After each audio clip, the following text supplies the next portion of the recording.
নমস্কার বন্ধুরা, বাণীকথা চ্যানেলে আপনাদের সকলকে স্বাগত জানাই। আজকের এই ভিডিওটি অবশ্যই মন দিয়ে দেখুন। ভগবান শ্রীকৃষ্ণের বাণীগুলি জীবনের প্রতিটি ক্ষেত্রেই কার্যকরী এবং প্রাসঙ্গিক। তিনি আমাদের শেখান যে সত্য এবং সততার পথেই প্রকৃত সফলতা পাওয়া যায়। জীবনযুদ্ধে শক্তি, ধৈর্য এবং আত্মবিশ্বাসের মাধ্যমেই প্রতিটি সমস্যার সমাধান করা সম্ভব। শ্রীকৃষ্ণের শিক্ষা আমাদের মনে করিয়ে দেয় যে জীবনের বড় থেকে বড় সমস্যাও ধৈর্য এবং সাহস দিয়ে অতিক্রম করা যায়। তার বাণী আমাদের জীবনের প্রতি পদক্ষেপে পথপ্রদর্শক হিসেবে কাজ করে এবং আমাদের জীবনে উন্নতি ও শান্তি নিয়ে আসে। ভিডিওটি শুরু করার আগে যারা এই চ্যানেলে নতুন তারা অবশ্যই চ্যানেলটি সাবস্ক্রাইব করুন আর বেল বাটনে প্রেস করে রাখুন আরও এই রকম নতুন নতুন ভিডিও পেতে। ভিডিওটি দেখে ভালো লাগলে একটি লাইক করবেন এবং সবাইকে শেয়ার করবেন যাতে তারা এই ভিডিওটি দেখে উপকৃত হয়, এবং কমেন্ট বক্সে জয় শ্রীকৃষ্ণ লিখতে ভুলবেন না। তাহলে আসুন শুরু করি। মহাভারত, গীতা আর আমি চিরকাল বলা হয় কর্ম করো, কর্ম করতে থাকো। কিন্তু শুধুমাত্র কর্ম করাটাই পর্যাপ্ত নয়। কর্ম কিভাবে করা হচ্ছে, কোন দিশায় করা হচ্ছে সেটা বুঝতে পারাটাও অত্যন্ত আবশ্যক। ভাগ্যের ভরসায় থাকবেন না। ভাগ্যের দ্বার যদি বন্ধ থাকে তাহলে নিজের কর্ম দ্বারা আপনি সেই দ্বার খুলে দিতে পারেন। এবার আপনার পথে যদি কোনো বড় পাহাড় চলে আসে তাহলে আপনি কি করবেন? ভাগ্যের ভরসায় বসে থেকে হাহাকার করলে তো হবে না। ভাববেন যে আমার ভাগ্যে এটা লেখা আছে তাই এই সমস্যা নিজে থেকেই পথ থেকে সরে যাবে। না, আপনাকে কর্ম করতে হবে। নিজের কর্মের দ্বারা এমন কোলাহলের সৃষ্টি করুন যাতে ভাগ্য নিজেই আপনার জন্য সেই দ্বার খুলে দেয়। কর্মের কোলাহল কিছুটা এমন হওয়া উচিত যে সেই বাধা যেন আপনার কোলাহল শুনে নিজে থেকেই আপনার পথ থেকে সরে যায়।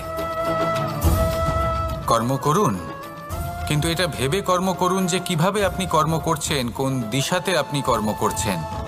দিশাহীনভাবে আপনি যতই কর্ম করুন না কেন কোনো লাভ হবে না, কখনো সৌভাগ্য লাভ করতে পারবেন না। কর্ম করুন, বুঝে শুনে করুন, আর আমার সাথে ভালোবেসে বলুন রাধা রাধা। আমরা সবাই জীবন সুখ আর শান্তিপূর্বক অতিবাহিত করতে চাই। আমরা সবাই এটাই চাই যে আমরা সবাই স্বাধীন থাকব আর এই স্বাধীনভাবেই আমরা জীবনে অগ্রসর হব। আর যখন কোনো ব্যক্তি আমাদের এইসব কিছু করতে বাধা দেন তখন আমরা তার উপর রুষ্ট হই। কিন্তু সত্যিটা ঠিক এর বিপরীত। কখনো কখনো এই ব্যক্তি অজান্তেই আমাদের এটা ভাবতে বাধ্য করে দেয় যে আমরা যেটা করছি সেটা কোথাও অনুচিত নয়। তো জীবনে অগ্রসর হতে হতে, সুখ খুঁজতে খুঁজতে, স্বাধীনতা খুঁজতে খুঁজতে আমরা অনুচিত কিছু করছি না তো? এটা বোঝা অত্যন্ত প্রয়োজনীয়। আর এটাই আমরা বুঝবো একটা উদাহরণ দ্বারা। কখনো কোনো উপবনে যাবেন আর গিয়ে ওখানকার মালিকে দেখবেন কি করে। কিছু সময় অন্তর ও ঘাস আর আগাছা কেটে পরিষ্কার করে। আর এরকমটা কেন করে? সে নিজেই তা রোপণ করে, নিজেই পরিশ্রম করে, আর তারপর নিজের পরিশ্রমকে কেটে ফেলার কি অর্থ হতে পারে? এরকমটা সে কেন করে? এরকম সে করে যাতে ঘাস এবং চারা সবাইকে নিয়ন্ত্রণে রাখতে পারে আর সেই উপবনকে সে সুন্দর এবং মনোগ্রাহী করে রাখতে পারে। এটাই হলো ওর উদ্দেশ্য। এবার ভাবুন যে সেই ব্যক্তি আপনার জীবনে সেই কাজটাই করছে। আপনার জীবনে সে মালি হয়ে আসে আর কোনো শুল্ক ছাড়াই আপনাকে সে আরো উত্তম ব্যক্তি করে তুলছে। তাই মনে মনে ওনার প্রতি কৃতজ্ঞ থাকুন আর আমার সাথে ভালোবেসে বলুন রাধা রাধা। আমাদের জীবন হলো একটি যাত্রাপথ, একটি প্রতিযোগিতা। আর এই প্রতিযোগিতায় এগিয়ে থাকার জন্য, জয়লাভ করার জন্য আমরা সবাই কোনো না কোনো সাহায্য খুঁজি। কেউ ঈশ্বরের শরণে যান, কেউ গুরুর কাছে যান, কেউ মাতা পিতার কাছে যান, আবার কেউ যোগ্য বন্ধু নির্বাচন করে নেন। আর হ্যাঁ, এনারা সবাই আপনাকে জীবনে অগ্রসর হওয়ার পথে সাহায্য করতে পারেন। কিন্তু এমন একজন ব্যক্তি আছেন এই সংসারে, যিনি এই সংসারে আপনাকে সবার আগে নিয়ে যেতে পারেন। আর সেই ব্যক্তি হলেন স্বয়ং আপনি, আর কেউ নয়। অর্থাৎ আপনি যদি চেষ্টা করেন, পরিশ্রম করেন, তাহলে আপনার বন্ধু, আপনার বান্ধব, আপনার পরিবার, আপনার গুরু আপনাকে সাহায্য করতে পারে, আপনাকে আরো অনেক বেশি প্রদান করতে পারে। কিন্তু যদি আপনার চেতনাই না থাকে, তাহলে কেউ আপনাকে এগিয়ে নিয়ে যেতে পারবে না। যেমন ছোট্ট একটা বালক যে সবেমাত্র হাঁটতে শিখছে, প্রথমে সে হামাগুড়ি দিয়ে চলতে চেষ্টা করে। তার মাতা পিতা তাকে দেখে খুব আনন্দ পান, তাকে উৎসাহও দেন। সেই ছোট বালক দাঁড়াতে চেষ্টা করে, হাঁটতে চেষ্টা করে, আবার পড়ে যায়, আবার উঠে দাঁড়ায়, আবার চেষ্টা করে, আবার পড়ে যায়। আর ভবিষ্যতে গিয়ে সে হাঁটতেও শিখে যায়, আবার দৌড়তেও শিখে যায়। এই সংসারে আপনি যে কর্মই করতে চান না কেন, যে স্বপ্নই আপনি পূর্ণ করতে চান না কেন, সেটা আরম্ভ হবে আপনাকে দিয়ে, আপনার কর্ম দ্বারা। তাই কর্ম করতে শুরু করুন। বাইরে থেকে সাহায্য পেতেই পারেন, তা সদ্ব্যবহার করুন। আর আমার সাথে ভালোবেসে বলুন, রাধা রাধা। জ্ঞান, এই সংসারের, এই জীবনের আধার হলো জ্ঞান। আমরা সবাই জ্ঞান লাভ করতে চাই, সামনে অগ্রসর হতে চাই। কারণ আমাদের লক্ষ্য পূরণ করাই হোক, আমাদের পথ খোঁজাই হোক, বা যে কোনো কাজ হোক, এই জ্ঞান আমাদের সাহায্য করে। এই জ্ঞান অত্যন্ত আবশ্যক। কিন্তু অনেক মানুষ এটা বুঝতেই পারেন না যে জ্ঞান কিভাবে অর্জন করা যেতে পারে, কিভাবে এই জ্ঞান লাভ করা সম্ভব হতে পারে, কি কর্ম করতে হবে, কোনটা ভাবতে হবে। ওনারা না রীতি জানেন, না নীতি জানেন। সেই জন্য ওনাদের জীবনে জ্ঞান আসে না, তাই দুঃখী হয়ে পড়েন। আর এখানে বলি, দুঃখ পাওয়ার কোনো কারণ নেই। আপনার জীবনে জ্ঞান আসেনি, এটা কোনো লজ্জার বিষয় নয়। লজ্জার বিষয় হলো এটা যে জ্ঞান লাভের জন্য আপনি প্রস্তুতি নন, আপনি তৎপর নন, আপনি চেষ্টাই করছেন না। অজ্ঞানী হওয়া কোনো খারাপ বিষয় নয়, কিন্তু জ্ঞান লাভের পিপাসা না থাকা, এটা হলো সবথেকে বড় দোষ। তাই সবসময় জ্ঞান লাভের জন্য প্রস্তুত থাকুন আর চেষ্টা করতে থাকুন। আসলে নির্বাচনটা আপনাকে করতে হবে যে আপনি অজ্ঞানী থেকে জ্ঞানী হয়ে উঠতে চান, নাকি জ্ঞানী থেকে আবার অজ্ঞানী হয়ে উঠতে চান। আসুন আমার সাথে ভালোবেসে বলুন, রাধা রাধা। এই স্মৃতিগুলি কি অসম্ভব মূল্যবান, তাই না? শুধু তাদের প্রয়োজন হলো একটি মাধ্যম। যেমন মাখনে ভরা এই মাটির হাঁড়ি দেখে আমার বৃন্দাবনের কথা মনে পড়ে গেল। দেখতে গেলে দ্বারকাধীশ যখন চাইবেন, যেখানে চাইবেন, সর্বোত্তম প্রজাতির মাখন খেতে পারেন। কিন্তু সেই মাখনে, বৃন্দাবনের মাখনের মতো সেই আনন্দ, সেই প্রেম কোথায় আছে?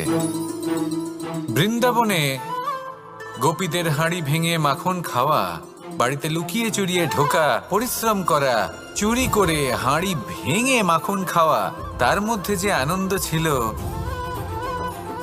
সেটা কোনো পাত্রে রাখা মাখনে কি পাওয়া যায়?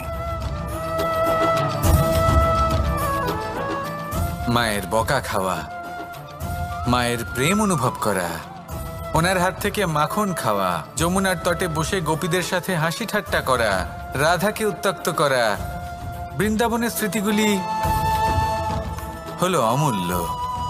যখনই সেগুলো স্মরণ করি, তখন এই মন প্রফুল্ল হয়ে ওঠে। কিন্তু আপাতত আমি এই মাখনটা খেয়ে তৃপ্তি লাভ করব। আপনিও আপনার জীবনে সেই অমূল্য অদ্ভুত মুহূর্তগুলোকে স্মরণ করুন এবং আনন্দিত থাকুন। আমার সাথে ভালোবেসে বলুন, রাধা রাধা। আমরা সবাই জীবনের সামনে এগোতে চাই আর সামনে এগোতেও থাকি। আর যখনই কোনো ব্যক্তি জীবনের সামনে এগোতে থাকে, তখন তার পথে নিশ্চিত রূপে বাধা আসে। তখন মানুষ ঈশ্বরের কাছে প্রার্থনা করে যে, হে ঈশ্বর, আমার জীবনে যেন কোনো বাধা না আসে, আর যত বাধা আছে তার হাত থেকে আমাকে রক্ষা করে নিও। পূর্ণরূপে একটি নিরাপদ জীবনের কামনা করে। কিন্তু সত্যি কথা বলতে, এই বাধাগুলো কিন্তু কিছু মাত্রায় আমাদের কাছে আবশ্যক। যদি এই বাধা না থাকে তাহলে আমরা সামনে এগোতে পারবো না। একটা উদাহরণ দিই, যখন আমরা হাঁটি তখন এই মাটির একটা আকর্ষণ বল থাকে যেটা আমাদের নিচের দিকে আকৃষ্ট করতে থাকে। সেই কারণেই সামনে পথ চলা কঠিন হয়ে যায়।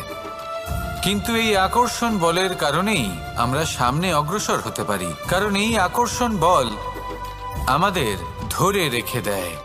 তার জন্যই আমরা মাটির ওপর টিকে থাকতে পারি। যদি আকর্ষণ বল না থাকে তাহলে আমরা ভারসাম্য হারিয়ে ফেলবো, আর ভারসাম্য হারালে এগিয়ে চলা অসম্ভব হয়ে যাবে। সেই জন্য কখনো জীবনে পূর্ণরূপে নিরাপদ জীবনের কামনা করবেন না। এই যে বাধাগুলো আসে তা কোনো না কোনো কারণে আসে। এটা কেন আসছে সেটা বুঝুন, এদের স্বাগত জানান। এর থেকে যে শিক্ষা লাভ করবেন সেটাই আপনাকে এগিয়ে নিয়ে যাবে। আসুন আর আমার সাথে ভালোবেসে বলুন, রাধা রাধা।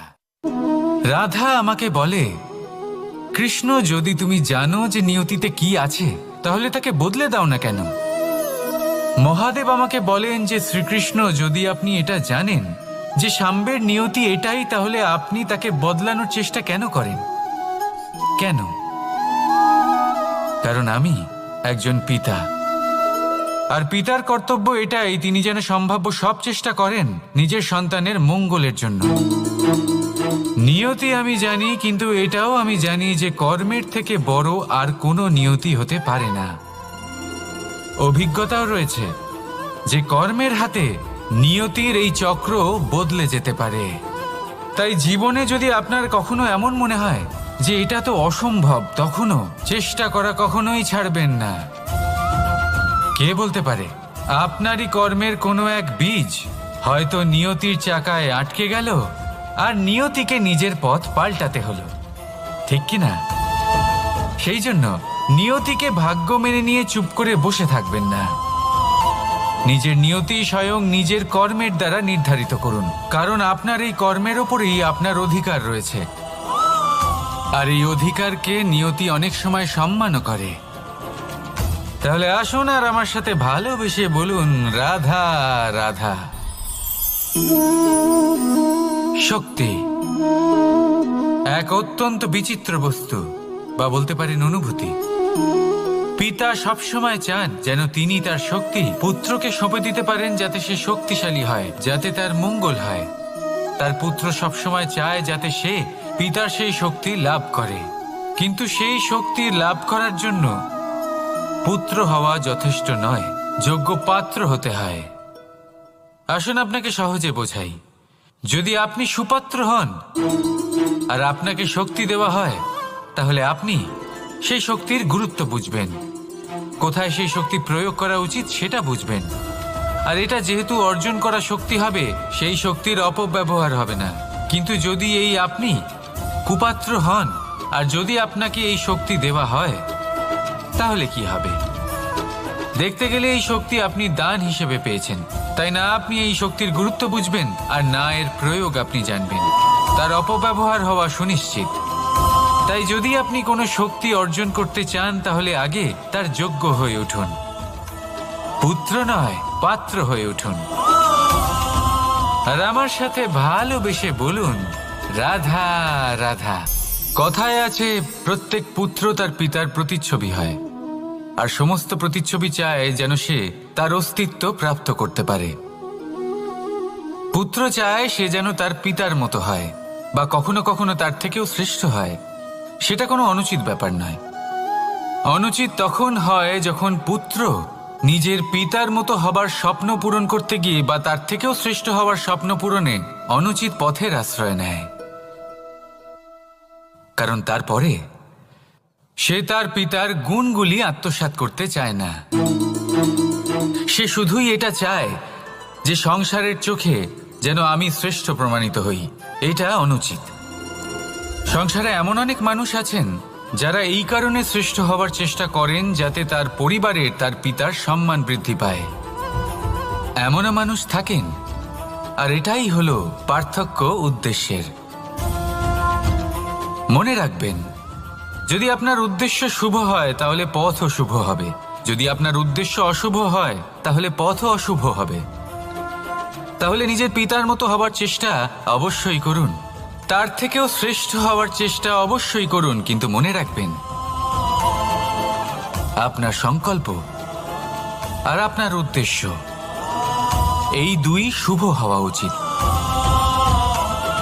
তাহলে আসুন আর আমার সাথে ভালোবেসে বলুন, রাধা রাধা।